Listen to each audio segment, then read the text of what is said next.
Fraser's Yards built her. Fraser's built sound ships. She's not sound now. She's fit only for stripping and turning into a coal hulk. Under 500, you reckon, eh? Robert, I've 175 saved. Will you lend me the balance? What, for that wreck? You cannot be serious, James. I'll give you a note of hand. You shan't lose by it. On what security? A partnership. A partnership. In what? A trading venture, eh? You propose to put to sea in that? Aye. I'll sail in a skiff if need be.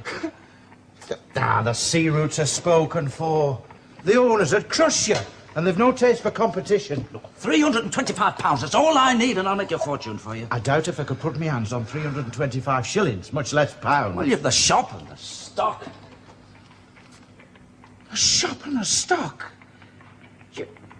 You're asking me to mortgage wife and family against a foolhardy venture that's doomed to failure before it even begins? You speak so grandly of the world as your oyster, but that shell has long been prized open.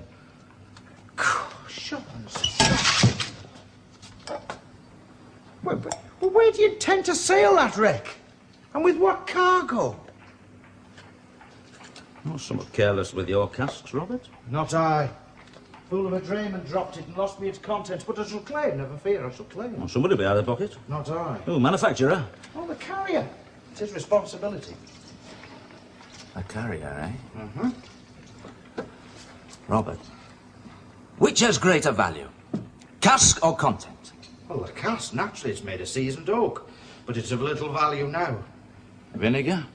9 gallons of it straight down the drain. Why, are you thinking of carrying vinegar on that hook? At least it might pickle its timbers. Not vinegar, Robert. Wine. The wine trade? Oh, for God's sake, James, you're not thinking of competing with Callum? Why not? He's had a good run for his money. Look, the Braganza contract has but 7 weeks to run. I think I see a way of snapping it from under Callum's nose. James, even if you had a ship, Callum would undercut any price you could offer. He can afford to. And he'd neither forget nor forgive. He's a hard man, James. He'll run you off the seas. No, I know Callum. And I know Braganza. And between them, they play you like a fish. It is not I who take the bait. But I must have a ship. Now. Robert, will you lend me the money?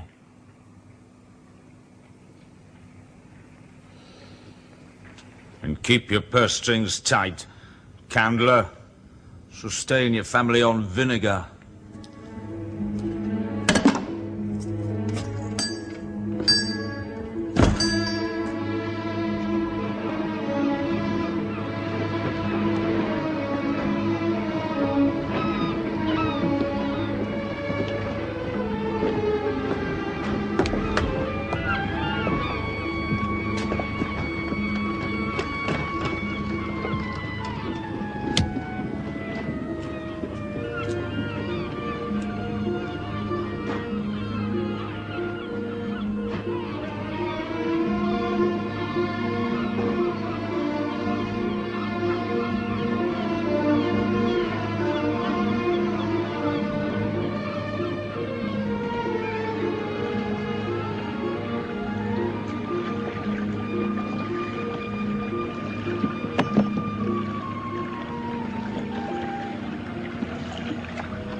Captain Onedin?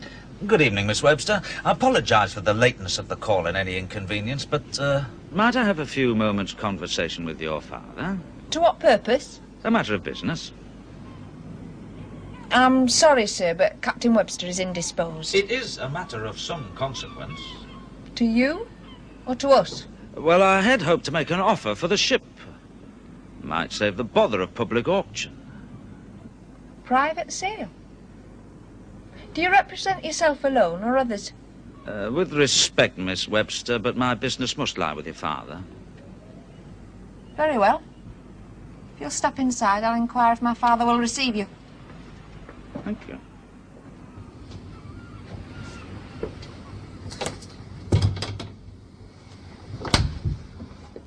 If you would wait in here, Captain Onedin.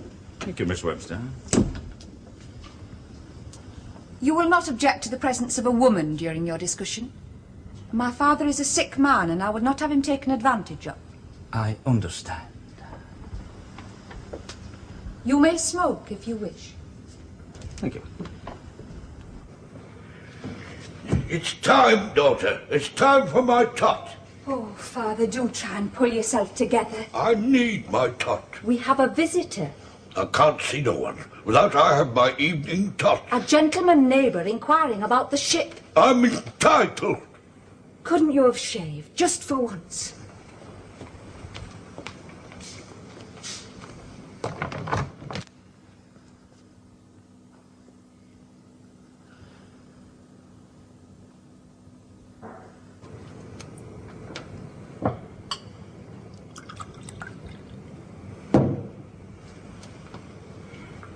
You'll need a clean stock and neckband. And shoes.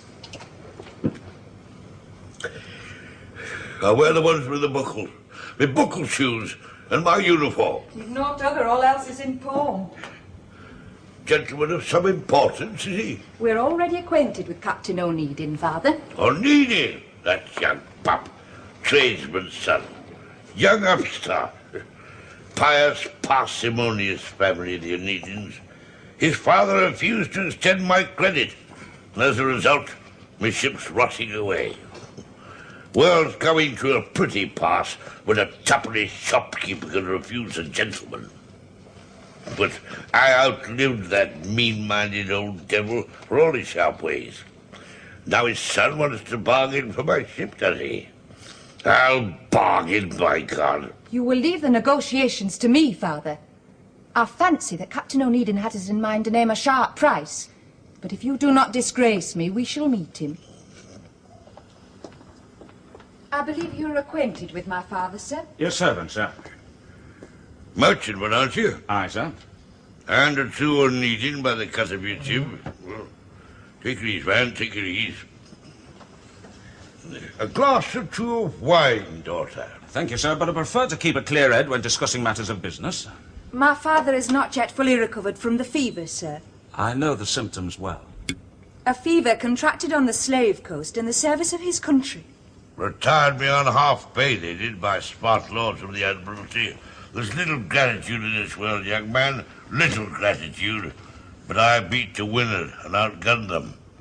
I bought the schooner Charlotte Rhodes, as sound a ship as ever spread canvas.